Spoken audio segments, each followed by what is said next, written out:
The martial arts influenced my worldview because my teacher showed me how I didn't know how to think real well.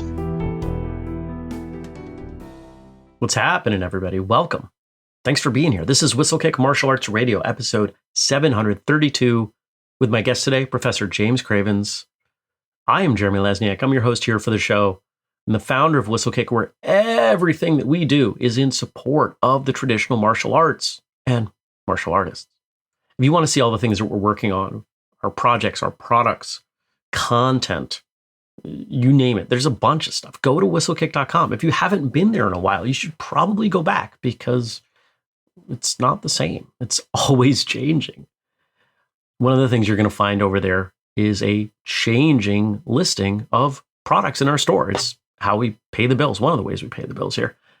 And if you use the code podcast15, you're going to save 15%. We've got everything. I think the lowest cost thing in the store is $5. We've got $5, what we call our swag pack, which is a random selection of stickers and other flat items we can fit in an envelope that we send off to you with a coupon for at least $5 on your next purchase. Some people are spending $5 getting stuff and getting coupons up to $100. Yes, we go as far as that, but that's a whole other discussion. If you want to know more, go to whistlekick.com or email me. This show, Whistlekick Martial Arts Radio, gets its own website, and it is, you probably guessed it, whistlekickmartialartsradio.com. 2 new episodes each and every week, and we're working hard to connect, educate, and entertain you and the rest of your traditional martial arts brethren around the world. And if you want to help the show and the company and the things that we're doing, you've got lots of ways that you can help us out and make sure that we remain here supporting. You can make a purchase, you could share an episode, or join our Patreon. Patreon.com/whistlekick. It's a place where we post exclusive content. And if you contribute as little as $2, you're going to get access to at least some of it. You want to know who's coming up on the show? The only way to find out is in the Patreon. And at $2 a month, you can find that out and you can help support us. But if you want the entire list of all the ways you can support us, whistlekick.com/family. You got to type it in. One of the things that we've heard over the years from our guests is this notion that they search, that maybe they have an idea, maybe they don't have an idea of what they're looking for, but they know it's out there. And sometimes people find it quickly, sometimes they find it quite late in life. But today's guest is someone who found what he wanted after a couple tries, but was still quite young and has spent his martial arts career exploring and bettering that, not only that which he found, but himself. And if that doesn't make any sense at all, it will after you listen. Here we go. Hey, James, welcome to Whistlekick Martial Arts Radio. Thank you. It's good to be with you, Jeremy. I appreciate you coming on. I appreciate your time. You know, looking through the stuff that you sent over to us, there's some interesting things. You framed some stuff that, you know, here we are, 700 plus episodes. I haven't heard people frame things like this before. So I've got a feeling we're going to get into some good stuff, and I'm looking forward to it. Now, we're going to start in kind of a simple way, easy way. It's the beginning. It's your origin. When did you get into martial arts? I was 12 years old, and I'm 69 now, so it's been a journey. But at 12, I was, I guess what always interested me were some of the old shows in the 60s that I used to watch. So I see Man from U.N.C.L.E., I like that, and Wild Wild West. And I'm probably dating myself for a lot of your listeners. James West was an actor, and it was a Western setting, but he would fight different. He would use like hammer fist to the kidney and things that were just a little different than the normal Westerns. So I was always curious about that. But anyway, on my first day walking home from junior high school, a guy threatened me with a knife. He never did end up doing anything. But I had a conversation with my father later that day, and he said, well, you got to learn to defend yourself. So I began looking for some place to learn. Found an individual at the college where my parents taught, and the individual taught me a few times that summer, or rather that fall. And after that, he disappeared. And so there was a class that started at the Temple University in Chattanooga, Tennessee. And that's where I began really a little bit more study. The beginning, I had a teacher who was background was karate mostly, and so I studied with him. He did basics, but mostly what he did was he kind of got to the fighting pretty quick, the sparring back then. And so this was sort of a sparring school. And so for 2 or 3 years, there were a couple different teachers that came in, one from Shorin-ryu karate, and they were also fighters. And so we did some basics, we did some forms, but primarily we were a school that traveled on weekends to do tournaments. So the tournaments back then were, I won't say realistic like some of the fighting today is, or like the mixed martial art pretends to be, but it was interesting because there's no equipment. In fact, some tournaments wouldn't let you wear padding on your wrist or your shin or anything. And the fighting was, uh, it kind of followed a pattern, at least the tournament circuit that I was on. And what it was is he had a rules session at the beginning of a tournament. And in general, they said it's a light contact tournament. And so for below black belt or below brown and black, you can hit lightly to the body. You can't hit to the face. You can come close to the face, but you can't hit the face. For the brown and black belts, you can hit hard to the body, light to the face, and that was about it. But almost every tournament, as the each level were sparring, it would accelerate. And you had some people against it, but the tournaments we were in mostly it ended up just being real strong contact for everybody, even the lower ranks. And so you you realized after a little while that the other person was really trying to hurt you. So in that sense, there was some realism in that you knew somebody's going to try to knock your head off. There wasn't realism in, of course, the target areas and the ground fighting and all that sort of thing. But they were pretty rough tournaments, and nobody wore mouthpieces at the time or any groin protection. And so it was an interesting time. And there were, of course, hundreds of stories I can relate to you, I guess. If I'm doing the math, you were young. Things.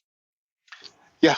You're young during these competitions. Yeah. I was in the beginning, I was 13 years old, and I was like white, yellow division. And within 2 or 3 years, I was in green division. And then what did your parents think about that? You go to your father looking, and the thrust of it is let's protect you. And then you're stepping into these competitions that.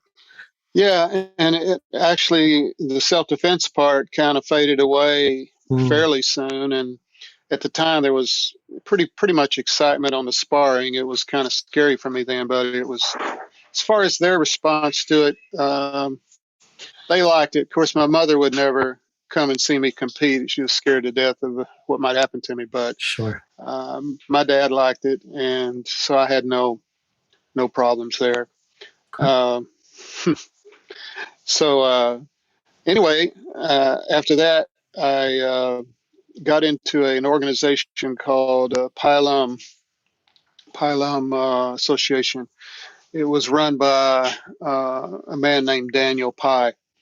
And in old times, he probably would have been known by most people in the martial art tournament world, at least, although he wasn't that big of a tournament guy, but he did go to them. Anyway, I say that back then there were like a lot of kings and kingdoms. So the kingdoms were martial art societies that's run by somebody who's the king, and everybody pretty much is servants and that sort of thing. Well, this was kind of one of those. Although this man was always nice to me, and I had to travel up to Connecticut to study with him in the summers as I was in high school and then college. But but he was traveling a lot himself, so I'd meet him at a lot of tournaments as I was studying with him. And association had a lot of nice people in it, so I met a lot of good people there. And What was it about him or his association or his people that you were going to put in that kind of time? A kid driving from Tennessee to Connecticut, that's not a small thing. That's not down the street. That's a commitment. yeah, well, I was, somewhat naive, but I was convinced that this was the greatest teacher in the world and the greatest art in the world. And so I was somewhat, overshadowed by those young, naive things. So, but as soon as I could drive, they let me go up for, periods of weeks in the summertime. And so it was very exciting. And I was heavily into martial art. I played sports a lot as a youth and in junior high, and then I had an injury that cut my heel pretty good on the back of the spokes of a bicycle, and so uh, I was okay in junior high school. But then in high school, the workouts got harder, the running got harder, and the back of the heel would never stay healed. It would always had skin grafts on it and everything, but it would always bleed, and so. When I started karate, of course, they were barefooted and I didn't have anything rubbing it. So I was okay. And then they came out, after the Converse shoes, they started coming out with these very comfortable athletic shoes. Mm-hmm. And so I could wear those and not have a whole lot of problem. And so, and then I got into these Chinese arts with the Pai Lum Association, and they wore shoes. So I didn't really do a whole lot barefooted except those first 3 or 4 years, and it protected my foot somewhat, and the shoe was comfortable.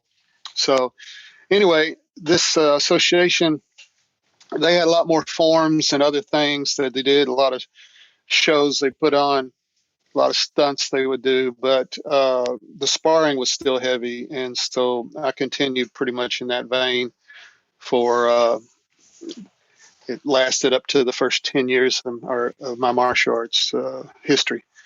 And so it kind of culminated with a trip to China that the teacher took us on. It was a 6-week trip to Taiwan, actually, and that was in 1976.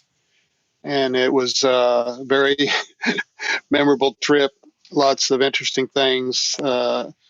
Somehow my teacher got the University of Connecticut to sponsor it, and we were cool. Somehow we were connected with the Goshu Federation Republic of China, which is sort of the martial art area of the government in Taiwan. Mm-hmm. And it was a part of the Ministry of Education. So we were hosted great. They took us to some wonderful meals and got introduced to Chinese culture quite a bit. And then they brought it was about 4 or 5 demonstrations. So we participated in some of them, but what I didn't realize is some of the people I saw in the demonstrations were some of the people that my teachers would have as teachers a little later, my teacher that came after this Pai Lum Association.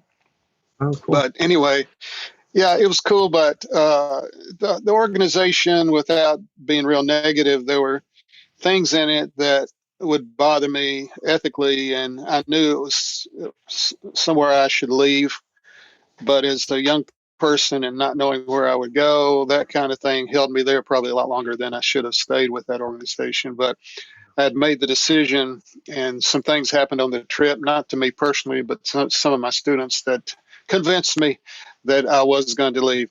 And I had one guy in mind that I was going to study with who I'd met. Very strange character, eccentric.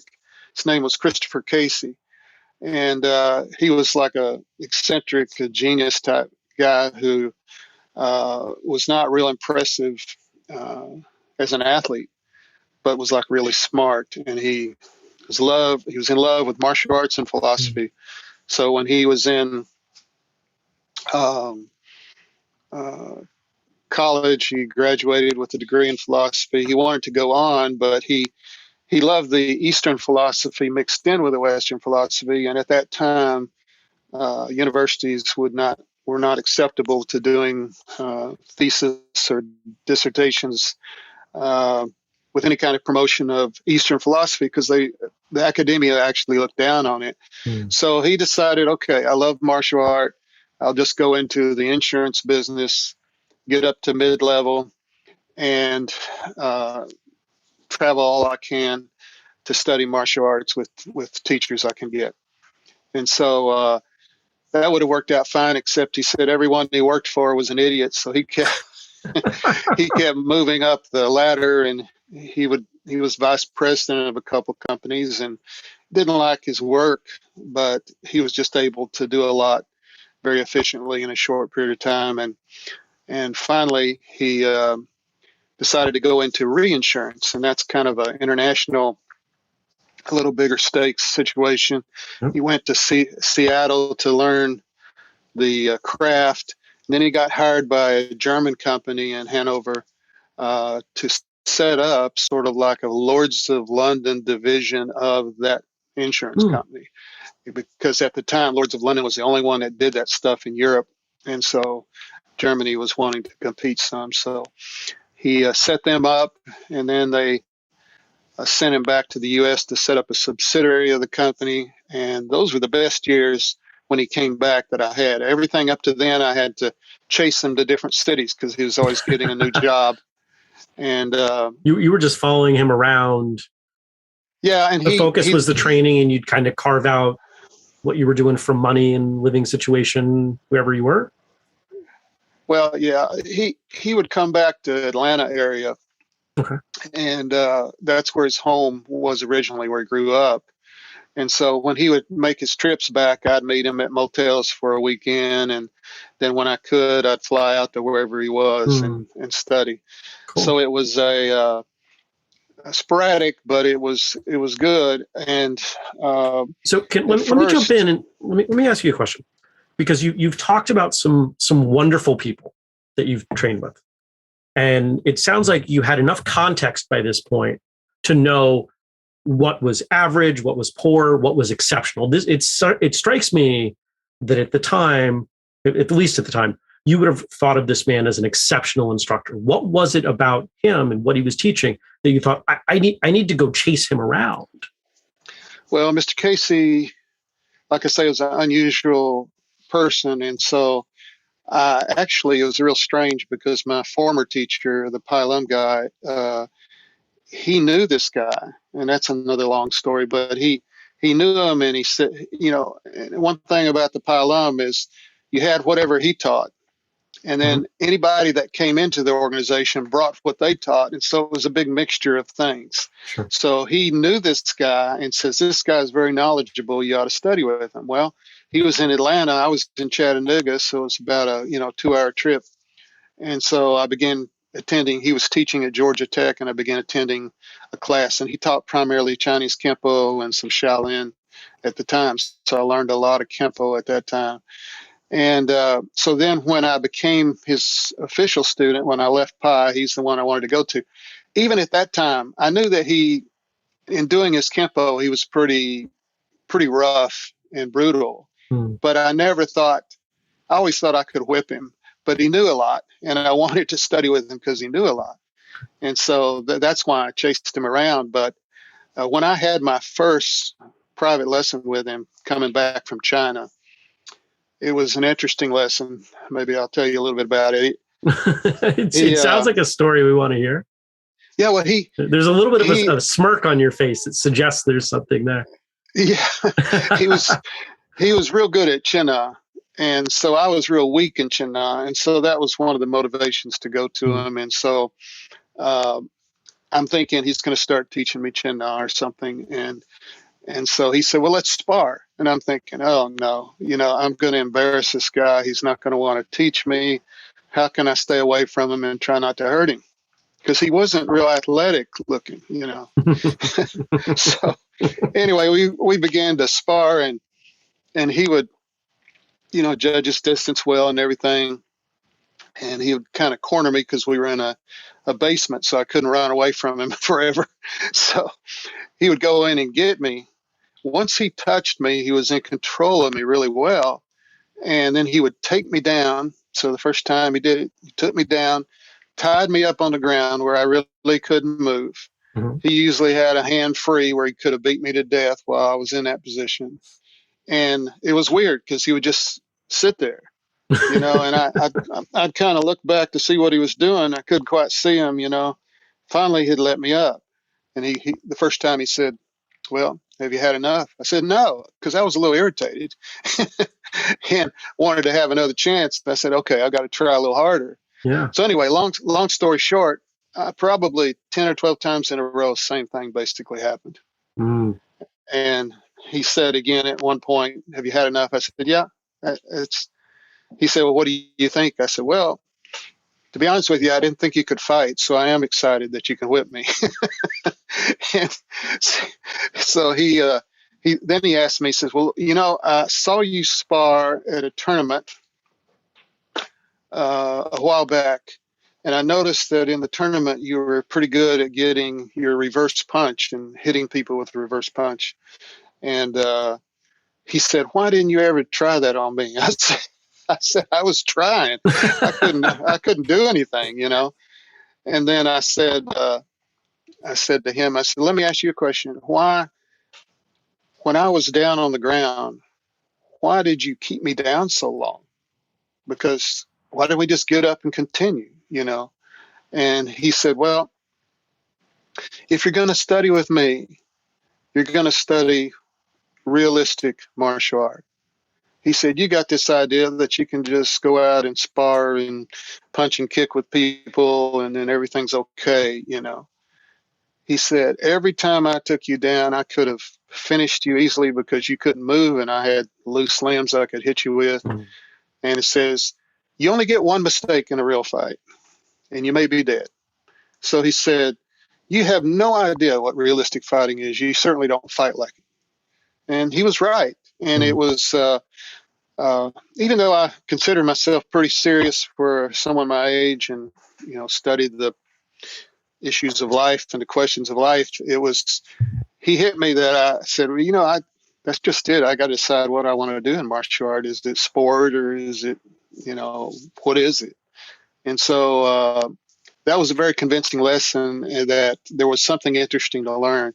So that kind of began my path of what we generically call Chinese boxing or energy boxing, and that was the path I took, and stayed with him until his death about Mm. 10 years later.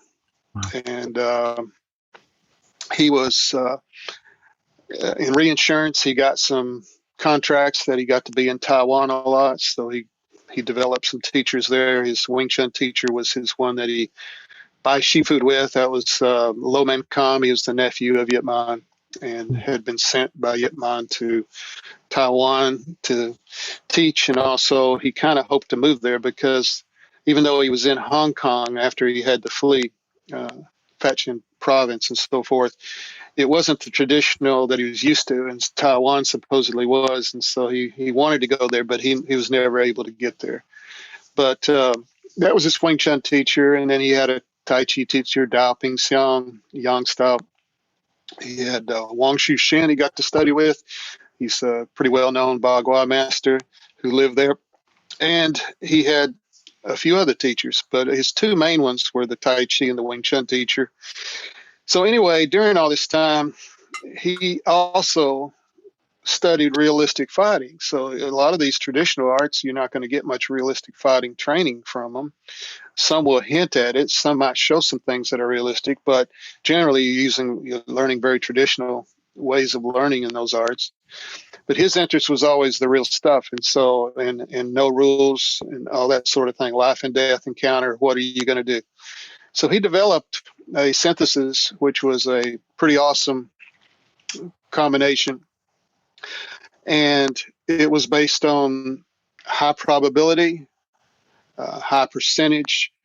You don't choose things like you would in a tournament. I'll try this today. No, you choose things that through your practice you are high percentage at executing.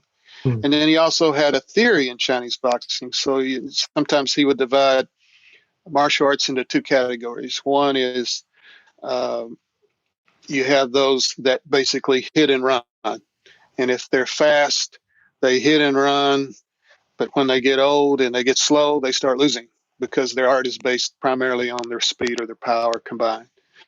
He said the other art is one that picks the right time and goes in to finish and try to finish. And that's what wrestlers would do. Of course, they're in a sport, and a lot of the jiu-jitsu people in MMA do that, and people in MMA do that.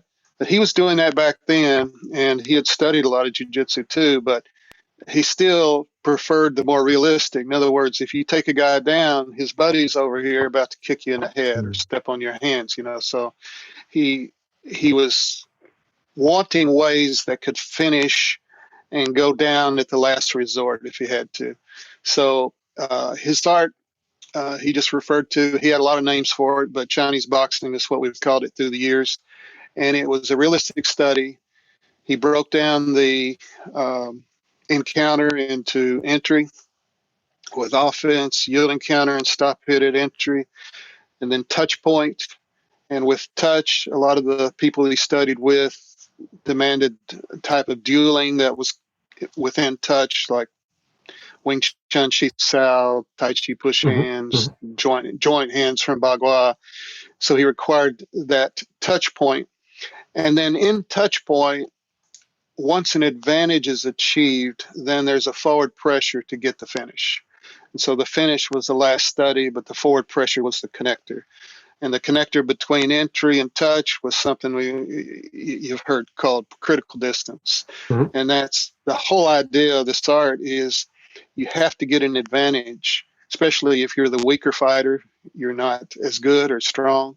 You have to have a speed advantage, or not a speed, but a jump start somewhere within the encounter so that you have a chance to execute this theory.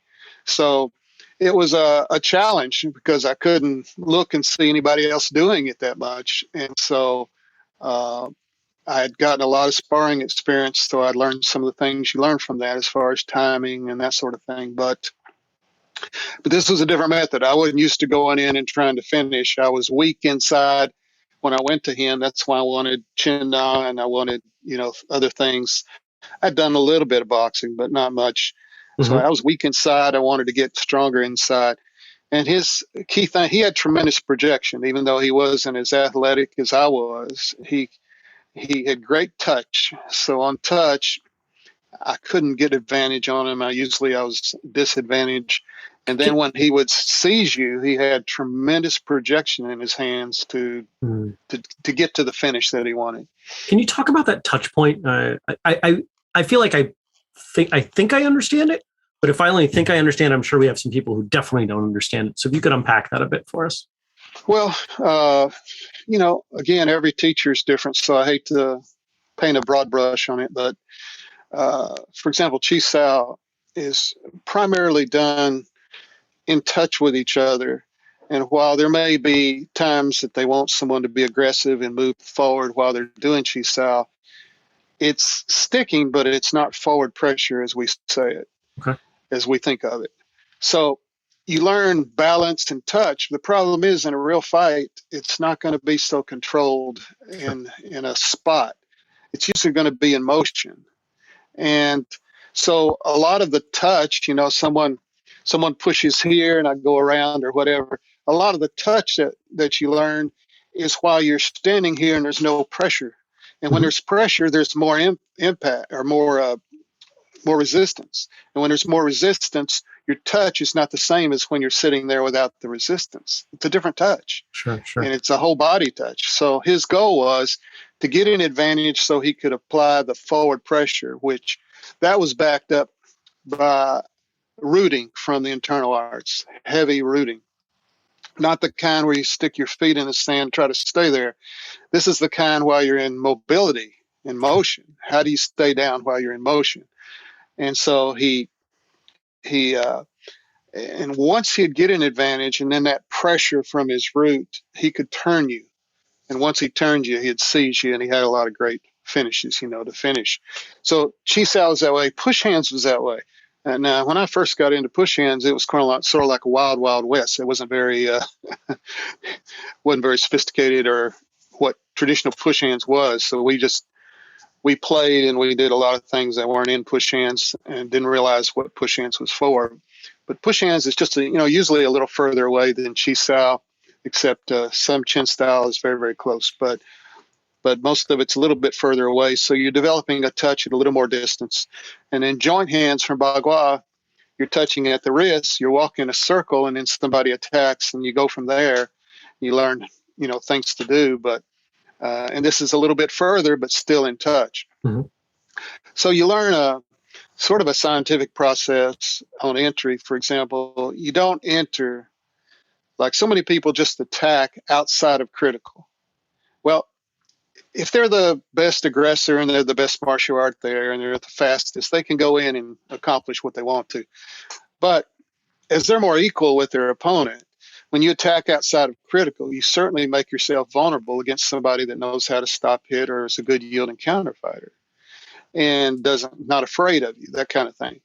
So there was a art form to attacking at the right distance, and to attack offensively, you're going to have deception. You're going to have pre-shuffle broken rhythm type entry so that you have a surprise entry. You have to be non-telegraphed so they don't see where it's coming from. These are a lot of skills. So offense is the hardest thing in the sense that you got to have more skills to get this takeoff or this quick entry. Yielding counter fails a lot because the aggressor gets in too close and the guy yields, but he can't counter because he gets just overblown. Bruce Lee said, yielding counter is a good theory, but it doesn't work too much, is what he how he described it. And so, but if you control your distance prior to it, then yielding counter can be excellent. And then stop hit, probably the supreme technique. A little scary to do because you're moving toward the attack. But if you see telegraph, then you can move and intercept that attack with some practice. And you see that very little. Even in the MMA, you don't see it much. I remember studying MMA fighters, and you see it once in a while.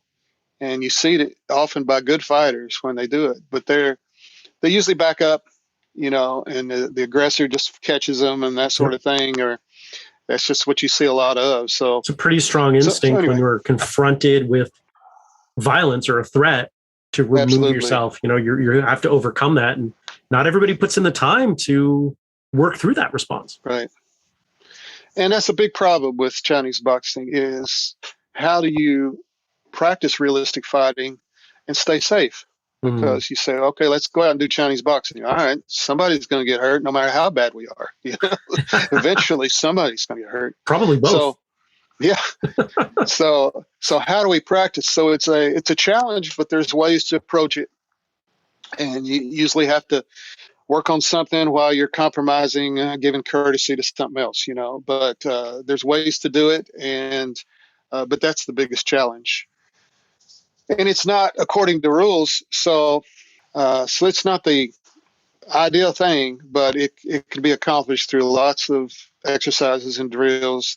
It takes somewhat a creative mind. Casey had a very, very creative mind, and he left us with that challenge when he left. So anyway, that's kind of the picture of what was happening with Mr. Casey in the Chinese boxing. And he started a Chinese Boxing Institute International in 1981. He made me the president of it. And after he died, I've kept it going under that name all this time. And what's I don't want to say purpose, that sounds dismissive, the focus of that organization? Yeah, well, it's really small. Okay. And when he had it, he had all his teachers in Taiwan that were board members. And when I had it, I just kept the name, but I didn't really connect with all the board members, although I connected with one of his teachers for a number of years. And we also had a German component that was going on, a branch of Chinese boxing there as well. I was traveling at the time in about 20 states and traveling about every other weekend of the year to teach. So I had schools and different groups that were following it. And as I got old, then I started traveling less, teaching more locally, I still go back to my home state, Tennessee. I'm in Florida. I go back to Tennessee every 3 months and teach groups there. Mm-hmm. So we have small group, but we have people that been in love with this art for a long time. And so even recently, we tried to start a new endeavor to bring more youth into the, because we're looking around one day and says, most of our best people are in their 60s. Yeah. This isn't going to last. We got to get younger. We had a few younger, and we still do. So anyway, we started something we called Chinese Boxing Instructors Association, and we meet usually 3 times a year for camps. I've put a very large archive of videos for the curriculum online, Mm-hmm. so we have a membership. And we try to attract the guy that's helped me is really good at helping people in this sort of thing, and he lets us use his school, which is really nice, up in Woodstock, Georgia, Mm-hmm. for our Cool. camps. So anyway,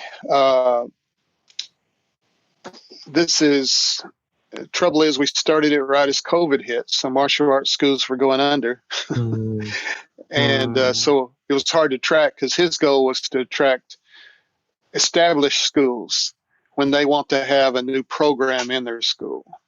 And so that was more of what he's tried to do. So anyway, we're still plugging at it, and that's something though that we did recently. But after those years of, I moved to Florida after his death and started working full time at martial arts pretty much from 1988 on. And but then I had done Tai Chi and Bagua with Mr. Casey, some Xingyi, but Bagua was my main art at the time. But after I moved to Florida, he had always encouraged me to look for a Chin Tai Chi guy because he said they're fairly martial, and uh, as far as internals goes, that might be something you'd be interested in. Mm-hmm. So a guy walked in my school one day, and so I started Chin Tai Chi, and then I went on to uh, study with Chin Chao Wong and been with him since about 2000. And he's probably one of the most famous Chin Tai Chi teachers. And so I learned a lot from the internal art.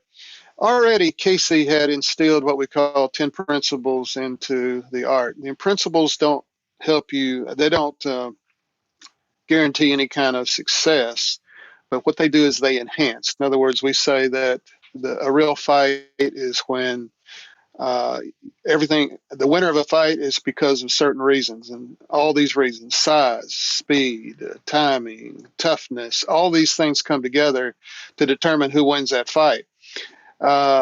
Theory and martial art smarts can determine it too. Mm-hmm. But, all the smarts in the world isn't going to handle someone too fast who knows what they're doing. So, so we realize the place of each thing. And so the principles are usually pushed in most of the internal arts with the dueling that we mentioned, the touch point.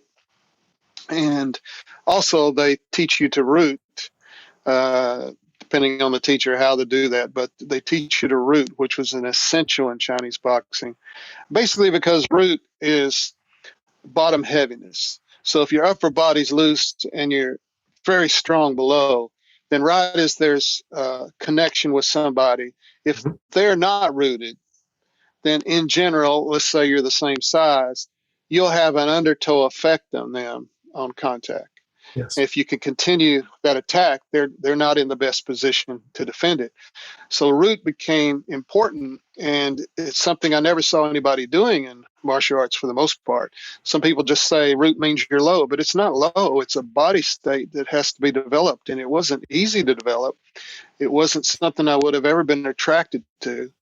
But I understood that he was controlling me. My teacher, Casey, was controlling me for some reason, and that was one of the things he could do. Mm-hmm. So, so rooting became important, and you learn that in the internal arts as they teach you how to relax and to sit over your skeletal, the strongest possible position, and all these sort of things. And he had principles like it's called the 6-9 changeability principle. This is whatever you do in Chinese boxing, you you do it in a way that you can change. So, for example, you see in a lot of fights, you see the guy really going for it. Okay, if he hits his target, he's successful at that moment. If he misses his target and that other guy doesn't run away too far, then first guy's in trouble. he has a chance, right? Yeah. So 6'9" means you learn to punch and kick and step and all these things in a way that you can change. Mm-hmm. A punch that gets deflected turns into something else. Your stepping is at a width that when if I'm coming on the opponent, he's trying to back away, and I'm just about there, and he suddenly cuts left or right.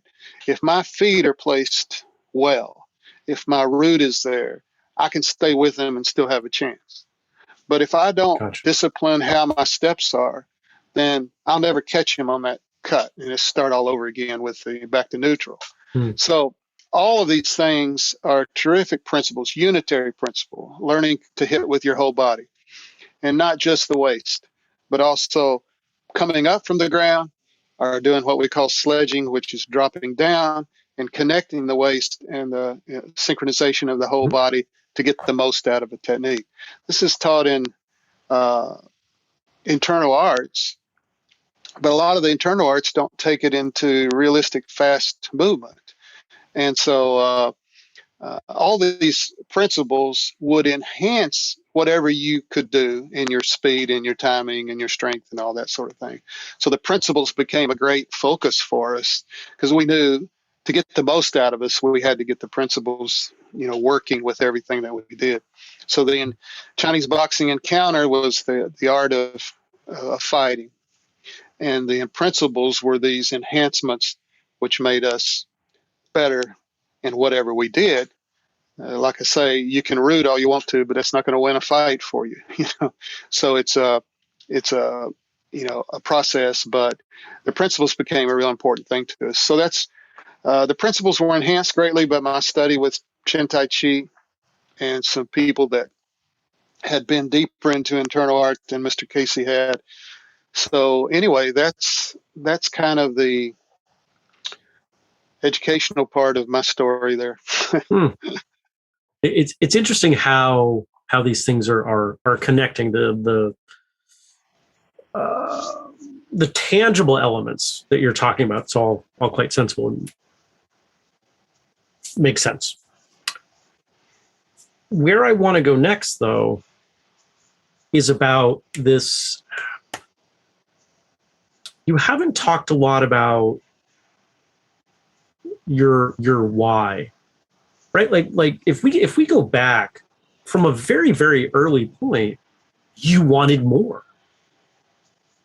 And I'm sure that even among your peer group, at each point, you wanted more than them. You wanted more knowledge, you wanted more success, however you define it. At least that's what I'm taking based on not only your words, but just my understanding of the way people generally operate when they're in a martial arts context. First off, is that a fair statement that you wanted more at each point? I think I was motivated more than most, yeah. Okay, all right. And so then the question is, why? What was it about you or your upbringing or your goals or whatever it might have been that made you more motivated than others? Well, I loved competition, and competition makes me miserable, but I love competition at the same time. I understand so much. I hated tournaments. You go around and stand and you get feeling sick and once you're out there, just go ahead and hit me once and now I relax, that kind of thing. So I hated competition, but it drove me probably during those first 10 years. I'm from a family who was very spiritually inclined, religious background, and they were always throwing the big questions of life at me. And so I pretty much ignored them most of the time because I was just interested in any kind of sports, and then martial art was my main thing. And so I ended up getting married pretty early and having kids, so that sobers you up and changes things quite a bit too. But that was my thinking was getting more serious. And then when Casey sparred with me that day, then I had to really do some thinking. I said, well, I've just been playing all my life, with martial art, and it's not been anything real serious study here. So he was a philosopher, and he was very serious about life. We did not have the same worldview, but he taught me a lot. And I became very serious about realistic martial art. And it was, turns out not to be an easy thing to do, to really make gains in it. But that's what motivated me, because as I got more serious in life, I had to try to answer the big questions of life and come up with a conclusion, because everybody's got their religion, whether it's a religion or not. It's their religion. It's what they believe. It's what they have faith in, what guides them. And it's the glasses they look through, the way they see everything in the world. So I was always interested in trying to find what called the truth. I know a lot of people don't think truth exists, but I wanted to find what the truth was in martial art, and that also carried over to my life and, the big questions of life. Is there actually a God? Because if there is, everything changes from there on. If there's not, everything changes. It's like what you make big decisions on is going to really determine your directions. And I found that in the martial arts study, and I found it in, realistic life study. So that's, I don't know if that's the why to you, but martial arts did not become my all in all. It's not what I live for. It's not what I think is the most important thing in life. But am I interested? And do I continue to be interested and continue to study Chinese boxing and the internal arts? Yes, I do. And it's one advantage, I guess it's because it's also been my living for about 30 years. So that's a motivation why too. But I actually I'm a teacher. That's what I was born to do, teach. And you know that when teaching's easy, and when you go too long on your lessons, you're a teacher. Yeah. And so I'm doing what I guess I was built to do, and I can teach. I teach stuff to people about the computer, and I can teach stuff about martial arts. I love to teach. And so that, I think, is a overbearing why as well to what makes me go, what makes me tick. Right on. We've had plenty of conversation on this show about faith, religion, spirituality, and we've had plenty of people who have talked about the philosophical elements of their martial arts training in a religious context. And we've had plenty of people for whom their why related to martial arts tracks back to their faith. But you said something that I think might be unique, if I'm understanding it. So I'm going to ask you to clarify if I'm not. It's almost like you've described martial arts as as a toolkit, which we've said here before many times, but your perspective onto the world, if assuming we all look at the world, it's with some kind of unique to us perspective. I might see blue a little bit differently than you see blue, but we're close enough we can agree that it's blue. It sounds like you look at the world through glasses that are martial arts. Well, partially maybe, because It was in the study with Casey that he made me see how distracted I was, how I didn't have a focus. I wasn't focused in well. So he taught me some logic, and his art was interesting because it could go logic as far as it could go. But he also taught, just like, and this is the difference between Western and Eastern philosophy. Eastern philosophy is a little more ambiguous, and it's a little less logical, and it's a little more feeling and all this sort of thing. So he believed that both were involved. For example, we have the logic of our encounter and the distances that need to be a certain way for something to allow you to get a head start and all this sort of stuff, which we work toward.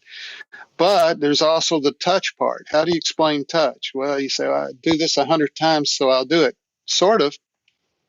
But some people never get a sensitive touch. And sometimes even practice won't get it. And it's because the way you practice is so essential as well. But anyway, that's another rabbit trail. So I think that because he taught me these things of logic and to think more clearly on things, I think that what I had already been taught, I realized I couldn't defend it, because, how so many people lose their faith because they go to college and a professor makes a fool out of them in the first biology class or whatever, philosophy class. But they're not taught. It doesn't matter if they've been churched or not. They weren't taught. So I got this tremendous interest in what we call apologetics. It's a Christian apologetics, which is defense of the faith and the philosophy behind it and the arguments for the existence of God, and then how that carries on and continues toward a more specific belief. But the martial arts influenced my worldview because my teacher showed me how I didn't know how to think real well. And when he showed me that, then it helped me a lot in the stuff I had learned in the past to realize, well, is this a bunch of garbage or is it possibly true? And so these are the big questions in life to me. I like the big questions. That's why I do what I do here. Okay. So what about future?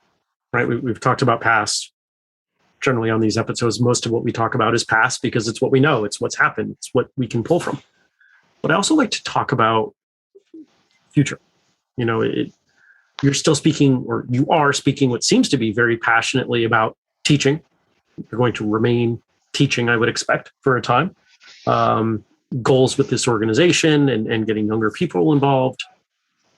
So if we were to circle back, in a few years, 3 years, 5 years, whatever, what would you hope we would be talking about? If I asked you for an update, what would you want to be saying? Well, I'd love to see that this art that those of us in it thinks is great and unique and all this, I'd love to see younger people get a hold of it. And we got a few, but I don't know if it's enough to last, beyond my lifetime or not. Sure. And so I'd love to, if we circled back, be able to tell you that there was a, growth in it.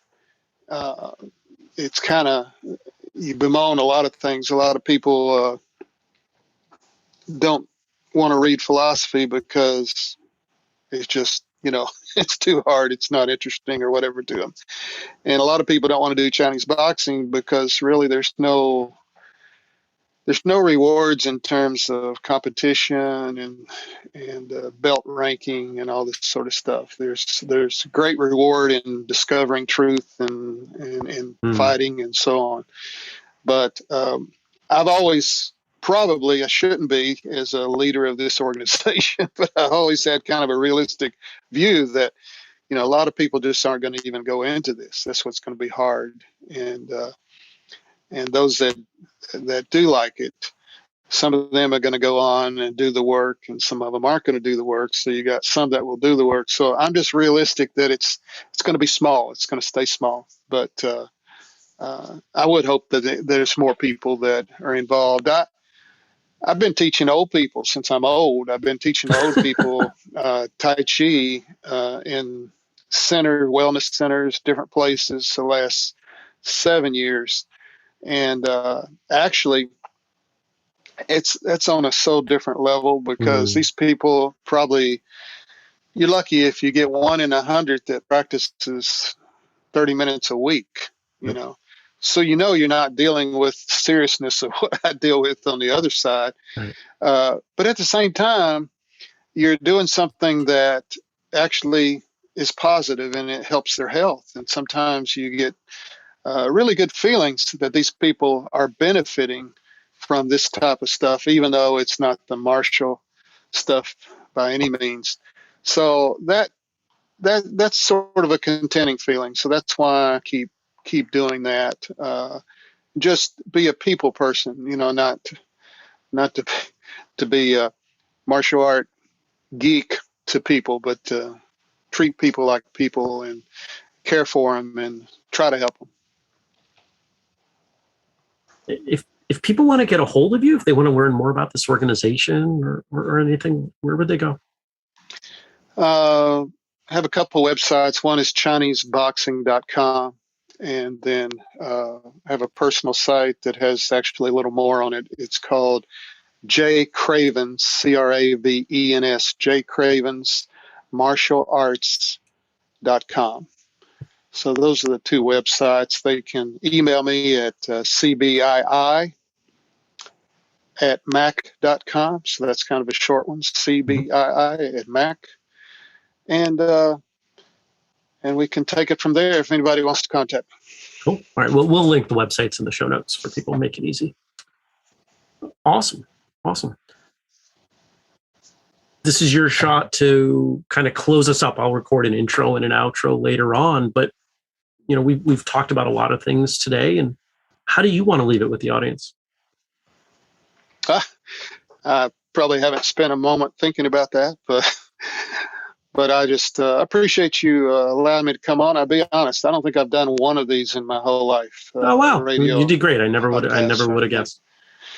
But I speak to groups a lot, but I've never done one of these, and I wonder why. But my student, I think, listens to your podcast, and so he asked me if I would be interested in coming on, and so that's when he contacted you. So thanks to him. So kudos to Jeff. Thank you, Jeff. We've heard from a number of guests over the years about the importance of knowing history. But in this episode, we talked about the importance of passing on information, passing on knowledge, because you can't know history if that history isn't shared with you. And I hope those of you out there who are maybe a little less prone to tell your students stories, if you're an instructor, tell your own story, even if you're not an instructor, to the people around you. I hope you'll find some inspiration in this episode to do that, because it's critical. The better the context we have for where and how what we train came from, I think the better we can understand why we do it and how to deepen our relationship with it. So I want to thank Professor Cravens for coming on and for giving us this opportunity to hear his story. Thank you, sir. I appreciate it. Listeners, if you want to know more, if you want to go deeper, all that good stuff, the stuff we talked about in this episode, whistlekickmartialartsradio.com. Separate page for each and every episode. They're all there. We don't take them down. If you're looking to search for something, oh, there was an episode where they talked about this. That's what the search function is for over there. If you want to support us in the things that we're working on, whistlekick.com. That's the starting point. All the things that we do are available over there, from our books to our Patreon, patreon.com/whistlekick. Seminar. You want me to come in, work with your students, teach a seminar, have some fun, learn some stuff? Everybody wins in that exchange, don't they? Reach out. Let me know. We'll make it happen. Don't forget the code podcast15 saves you 15% at whistlekick.com. Don't forget our social media is at whistlekick. And don't forget my email, jeremy@whistlekick.com. I love to hear from folks. And that's it.